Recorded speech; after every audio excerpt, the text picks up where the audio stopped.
The house was supposed to be safe. Tucked into the forested hills of southeastern Missouri, it sat in Johnson's shut-in state park, quiet, remote, sheltered by trees and stone. Inside, a Missouri State Park superintendent named Ron Gallegos was asleep with his family. His wife, Lisa, their 5-year-old son, Evan, and 7-month-old twins, Nathan and Lauren. It was December 14th, 2005. The night was calm. By dawn, they'd be buried in mud, broken glass, and shattered concrete, hurled hundreds of feet from where they slept. Because just before 6 a.m., the top of Prophet Mountain gave way. 2 billion gallons of water surged down the slope, more than 10 times the volume of an Olympic stadium. It wasn't rain. It wasn't a natural flood. It came from above, from an artificial reservoir perched nearly 1,000 feet up, a concrete bowl meant to store pumped water for a nearby hydroelectric plant. But that morning, it failed. And what followed was one of the most devastating dam collapses in modern American history. Not caused by nature, but by negligence. The Taum Sauk Upper Reservoir was built in the 1960s to power a hydroelectric facility owned by Ameren UE, Missouri's largest utility company. The setup was unique. Unlike traditional dams that rely on river flow, Taum Sauk was a pumped storage plant. It worked like a giant battery. During off-peak hours, water was pumped from the Black River below into the upper reservoir, essentially a massive man-made bowl lined with concrete, built right on top of Prophet Mountain. When electricity demand peaked, the water was released downhill through turbines, generating power before being stored again for the next cycle. It was clever, efficient, economical, but it was also precarious. The upper reservoir didn't have a natural basin beneath it. It was built entirely on elevated earth, held in place by steep walls and gravity. And over time, those walls, especially near the northwest corner, began to weaken. By the early 2000s, issues had emerged. The original concrete liner had deteriorated. In 2004, a liner replacement project was completed, using a newer material. But something was missed. Something fatal. The new liner didn't adhere well to the existing concrete, and without that bond, it could tear. And it did. In the early morning hours of December 14th, 2005, the reservoir was nearly full. It had been filled overnight by electric pumps, automated to shut off when water reached a specific level. But the sensors that measured that level were malfunctioning. The system had a known flaw. If the float sensors froze or got stuck, as they sometimes did in winter, it would misreport the water level, and the pumps would keep running. That's what happened that night.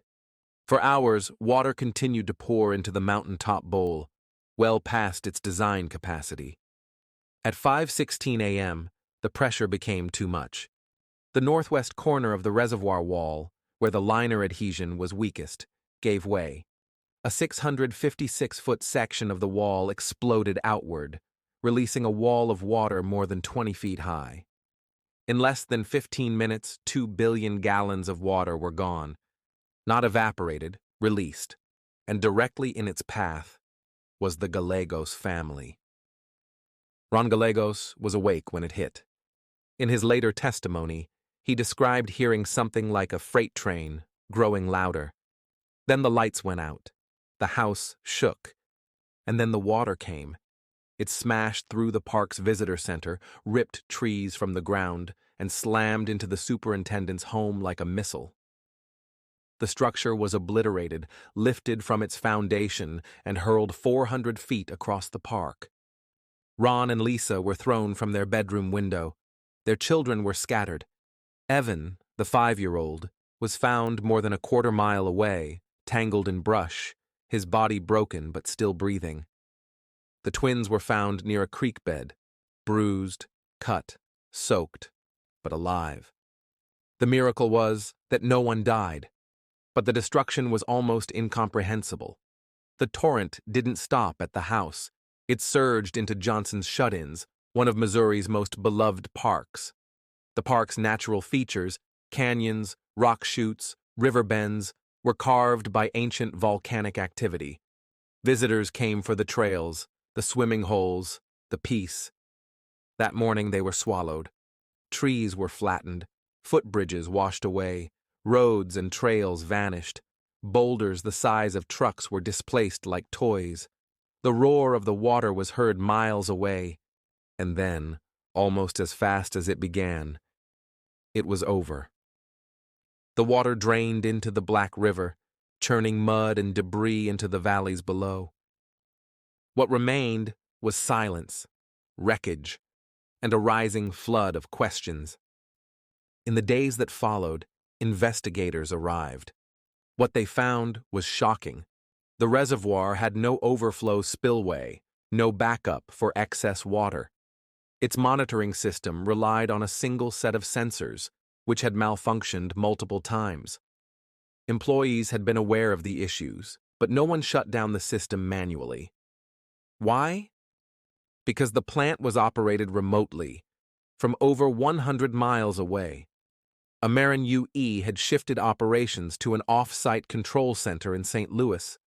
There were no engineers physically present at the reservoir during pumping, and when the sensors failed that night, no one noticed until it was too late. It was automation without accountability, and it came at the cost of an entire mountain. The federal government launched an investigation. The Federal Energy Regulatory Commission, FRC, concluded that the collapse was caused by operator error and inadequate instrumentation. In plainer terms, Ameren's systems didn't work, and no one was watching. In 2007, Ameren agreed to a $15 million settlement, the largest penalty ever assessed by FRC at the time. They also paid nearly $180 million in restoration and reparations to rebuild Johnson's shut-ins and compensate affected parties. But the reservoir was gone, and with it, public trust. In the years since, Ameren rebuilt the Taum Sauk facility, this time with stronger walls, better liners, and redundant sensor systems. The new reservoir was completed in 2010, and officials declared it the most state-of-the-art pumped storage facility in the country. But the scars remain, not just on the mountain, but in the minds of everyone who lived through it. Lisa Gallegos, who suffered broken ribs and internal injuries, later said that her children had nightmares for years, that loud noises triggered flashbacks, that Evan, who nearly died, couldn't walk for months. And every year on the anniversary, the family returned to the site to remember what was lost and what was almost lost. The Taum Sauk collapse wasn't the result of an earthquake or sabotage or war. It was the result of humans placing their faith in machines and failing to double-check, of ignoring warnings, of thinking technology would solve everything. It's a pattern we've seen before, and we'll see again. Until someone finally listens to the quiet signs. Thank you for listening to Road to Ruins. Subscribe for more true stories where systems fail and people pay the price.